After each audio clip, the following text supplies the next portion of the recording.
Hello, ladies and gentlemen, and welcome back to Georg Mack Plays the Classics. Hop back in your souped-up sports car in Rad Racer 2. You may be fast, but are you talented enough to make it to the end of 8 rally races? This is where man and machine work together, reaching unfathomable speeds. Race from Key West all the way to the Bay Bridge, and plenty of tracks in between. Each course is a rally race where you need to reach 2 checkpoints and the finish within allotted times. If you can keep up your speed, this isn't too terrible a problem, but it is still a challenge. Acceleration is handled by holding the A button, while brakes are activated by the B button. If you hold the D-pad up, you go into turbo speed. This is useful for getting up to your maximum speed, which should be held off once you get there, as it makes your handling garbage. Other than the twists and turns of each course, your obstacles come in the form of other cars. Most of them will appear in a lane in front of you, requiring you to maneuver around them. The worst are when 3 cars cover all 3 lanes. I take that back. The worst are the red cars that actively try to block you from passing them.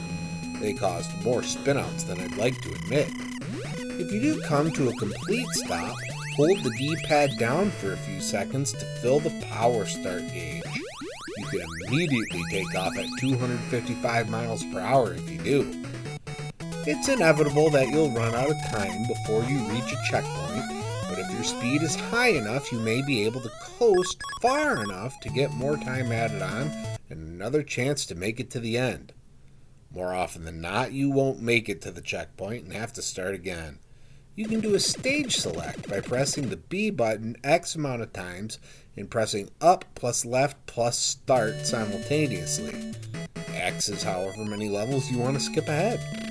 If you press the B button more than 7 times, you'll race on courses that have the backgrounds and track blacked out, only seeing other cars and objects on the sides of the road. Hard. When it comes to grading Rad Racer 2 on NES, graphics get a 2.0. There is a sense of speed with how fast the road seems to move. There's a lot of flickering, but the background images are nice. Sound gets a 1.5. There are 2 songs available. One of them is terrible, while the other feels like a water stage in Mega Man. Gameplay gets a 1.5. Handling doesn't feel as nice as I'd like it to. The power start is interesting, if unrealistic. Difficulty gets a 2.0. Once you learn the course and when you're going to encounter other cars, it's not awful. Fun factor gets 2.0. I can't say it's the most fun I've had playing a racing game in 1990, but it wasn't a waste of time. Overall, Rad Racer 2 earns a 1.8 and gets a C. This was a fine racing title. It doesn't do anything revolutionary, but it was probably worth a rental back in the day. Well, that's going to do it for me for today. Please make sure to like this video. Let me know what you think of Rad Racer 2 in the comments, and please subscribe to Head Drop Productions here on YouTube, because we want you here for each and every video we release, because it is your destiny.